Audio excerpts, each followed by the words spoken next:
जय माता दी।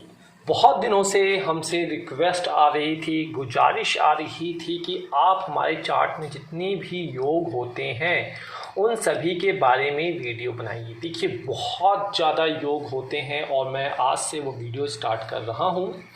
आप ये इन योगा की एक चार्ट अपने पास बना लीजिए, अपने टेबल पे लगा लीजिए, ताकि आपको पता लग जाए कि हर योग का क्या मतलब होता है। तो ये नीचे मैंने कुछ हेडलाइन लिखी है, जिनको इंग्लिश आती है और जिनको हिंदी भी आती है वो इसे पढ़ सकते हैं। ऐसी स्टेटस कब होगी कि मतलब आपकी ज़िंदगी में पॉजिटिव आउटलुक आ जाए और आप एनर्जी और डेडिकेशन के साथ कार्य करें, आप मेंटली बहुत ज़्यादा स्ट्रॉन्गर हों, एक इंसान आपकी ज़िंदगी में लकी हो या आप लकीर हों, आपका रिलेशनशिप आपकी माता के साथ बहुत अच्छा हो और सपोर्ट आपको मिले, आप बहुत बड़ा घर अभी नहीं तो दशा अंतरदशा या इन फ्यूचर में अर्जित करें। तो ये चीज़ें कहाँ से आती हैं? तो एक योग होता है, मैं यहाँ पे बता दूँ, जिसे हम कहते हैं परिजात योग कहते हैं। कोई इसे पारिजात कहता है, कोई इसे परिजात, दोनों एक ही योग होते हैं। और इस योग से पहले समझने से पहले आपको ये समझना होगा कि डिपॉजिटर क्या होता है।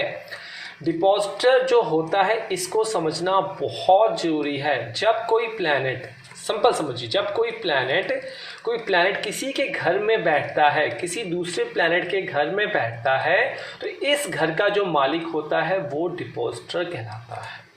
कहने का मतलब कि अगर आप किसी ऑर्गेनाइजेशन में कार्य कर रहे हैं, अगर आप मान लीजिए रेलवे में कार्य करते हो, रेलवे आपका डिपॉजिटर हुआ। अगर आप मान लीजिए यूपीएससी में कार्य कर रहे हैं, आईएएस ऑफिसर हैं, तो यूपीएससी आपका डिपॉजिटर हुआ। तो आपको डिपॉजिटर पे फोकस करना है। कहाँ पे? अपने दोनों चार्ट में, लग्न चार्ट में और अपने नवमास चार्ट में। इन दोनों चार्ट को उठा लेना है और यहाँ पे आपको डिपॉजिटर पे फोकस करना है कि इस केस में डिपॉजिटर कौन है, जिसे हम D1 मान लेते हैं, और यहाँ पे डिपॉजिटर कौन है, D2। दो चीज़ याद कर लीजिए। चलिए, और फोकस करना है आपको लग्न पे कि भाई जो लग्न है, इस लग्न का डिपॉजिटर कौन सा है। D1 चार्ट में लग्न का डिपॉजिटर कौन है और D2 चार्ट में लग्न का डिपॉजिटर कौन है। ये दो चीज़ें आपने नोट कर ली। चलिए, उसके बाद आपने देख लेना है क्या जो ये डिपॉजिटर निकला है, अभी मैं एग्जांपल बताऊंगा, क्या ये डिपॉजिटर निकला है ये उच्च का होकर बैठा हुआ है, क्या एग्जल्टेड है ये, क्या दोनों नवमास वाला भी क्या उच्च का होकर बैठा हुआ है, क्या एग्जल्टेड है। और अगर आपको नहीं पता एग्जल्शन कौन सा है, कैसे, किस डिग्री पे, कौन सी राशि में होता है, तो आप हमारी प्लेलिस्ट को देख सकते हैं, वहाँ पे लिखा हुआ है, या फिर आप ऑनलाइन हमारी वेबसाइट पे भी देख सकते हैं। तो अगर ये दोनों उच्च के होकर बैठे हों, और उच्च के होकर कहाँ पे बैठे हों, या तो अपने अपने चार्ट में त्रिकोण में बैठे हों या फिर सेंटर में प्रेजेंट हो, त्रिकोण में बैठे हो या फिर सेंटर में प्रेजेंट हो। अब मान लीजिए एग्जांपल हम लेके चलते हैं। तो मानते हैं, मान लीजिए यहाँ पे 3 नंबर लिखा हुआ है और यहाँ पे लिखा हुआ है 4 नंबर। कोई जातक जातिका है, उसका लग्न चार्ट जो बनता है वो जेमिनी का बनता है और नवमास जो बनता है वो कैंसर का बनता है।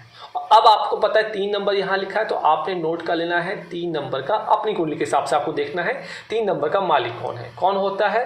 बुध होता है। 4 नंबर का मालिक कौन होता है? चंद्रमा होता है। और चंद्रमा जो उच्च का होता है वो किस नंबर में होता है? 2 नंबर में होता है, वृषभ राशि में होता है। इसे नोट कर लीजिए।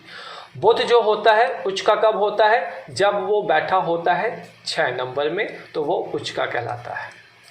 इसको आप नोट कर लीजिए। तो अभी आपके पास ये उच्च की कैटेगरी यहाँ पे आ गई है, इसको नोट कर लिया।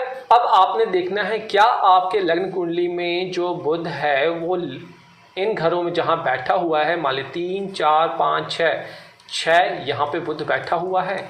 अगर ऐसी स्थिति है तो ये एक केस बन जाता है हाफ पारिजात योग सक्सेसफुल। और अगर आप देखते हैं यहाँ पे 2 नंबर लिखा है और यहाँ पे चंद्रमा बैठा हुआ है, यहाँ पे चंद्रमा बैठा हुआ है, तो क्या ये पारिजात योग बनता है? तो ये आपका त्रिकोण में नहीं बैठा हुआ है, दुष्ट स्थान पे बैठा हुआ है, लेकिन ये फाइनेंशियल भाव होता है 11वां भाव। तो यहाँ पे हम कह सकते हैं कि जी हाँ 70% ये पारिजात योग है आपकी कुंडली में। इससे होगा क्या, ये सारी कैरेक्टरिस्टिक्स आपके अंदर ये डेवलप करेगा। कब डेवलप करेगा? जब दशा अंतरदशा डिपॉजिटर की चलेगी, तभी आपको इसका फल मिलेगा। लेकिन अगर यही डिपॉजिटर राहु केतु से पीड़ित हैं, छठे 8वें घर के मालिक से पीड़ित हैं, तो वहाँ पे जो आपको पॉजिटिव रिजल्ट मिलने वाला है उसमें कमावेश आपको देखने को मिलेगा। ये एक सिंपल सा तथ्य है, आपको सिंपल याद रखना है। आपके लग्न का और आपके नवमांश का, लग्न लॉर्ड जो है दोनों कुंडली में, उनका डिपॉजिटर कौन है। अगर वो डिपॉजिटर उच्च का होकर बैठा हुआ है, अगर वो डिपॉजिटर उच्च का होकर बैठा हुआ है और दोनों कुंडली में D1 का जो डिपॉजिटर है वो त्रिकोण में बैठा हो या फिर सेंटर में, नवमांश का त्रिकोण में बैठा हो या सेंटर में बैठा हो, आपका जो नवमांश लग्न दोनों के दोनों अगर दोनों के इसमें बैठे हुए हैं तो वो आपका पूर्णतः पारिजात योग बन जाता है। और साथ ही साथ यहाँ पे एक और एक्सल्शन का याद कर लीजिए, जो सूर्य होता है जब वो बैठा हो 1 नंबर में, उच्च का होता है सूर्यदेव। शनिदेव जो होते हैं जब बैठे होते हैं 7 नंबर तुला में, उच्च के होते हैं। शुक्रदेव जब 12 नंबर मीन में बैठे होते हैं, उच्च के होते हैं। उसके बाद चंद्रदेव जो 2 नंबर शुक्र में बैठे होते हैं, शुक्र के घर में बैठे हैं, वृषभ राशि में होते हैं, वो उच्च के होते हैं। बृहस्पति महाराज 4 नंबर में बैठे हों, उच्च के होते हैं। मंगल देव 10 नंबर में बैठते हों, 10 नंबर की राशि में बैठे हों, तो वो उच्च के होते हैं। ये भी मैंने आपको बता दिया। तो सिंपल तरीका है, सिंपल तरीके से आप बुध का मैंने आपको बता ही दिया है।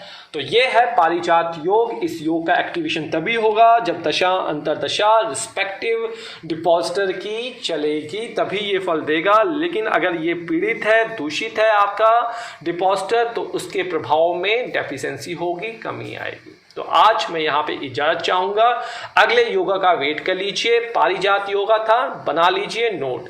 और ध्यान रखिए, किसी प्रकार की सहायता चाहिए तो डिस्क्रिप्शन बॉक्स अबाउट अस में हमारे सारे माध्यम दिए हुए हैं कम्युनिकेशन करने के। बेस्ट ये है कि ज्योतिषकर वैदा ऐप या फिर हमारी www.jyotishkar.in से संपर्क कर सकते हैं। हमारी तरफ से कोई भी कॉल आपको विदाउट अपॉइंटमेंट नहीं की जाती है, कोई डिमांड आपसे नहीं की जाती है, कृपया ध्यान रखें। और डिसेंसी कमेंट बॉक्स में बनाइए, किसी भी प्रकार का अपना नंबर शेयर मत कीजिए। और जो वीडियो आपकी जिस दिन लाइव हो रही है उस वीडियो पे अगर आप कमेंट करते हैं तो आपके चांसेस जो होते हैं रिप्लाई के वो बढ़ जाते हैं। तो यहाँ पे इजाज़त दीजिए। नमस्कार, जय माता दी।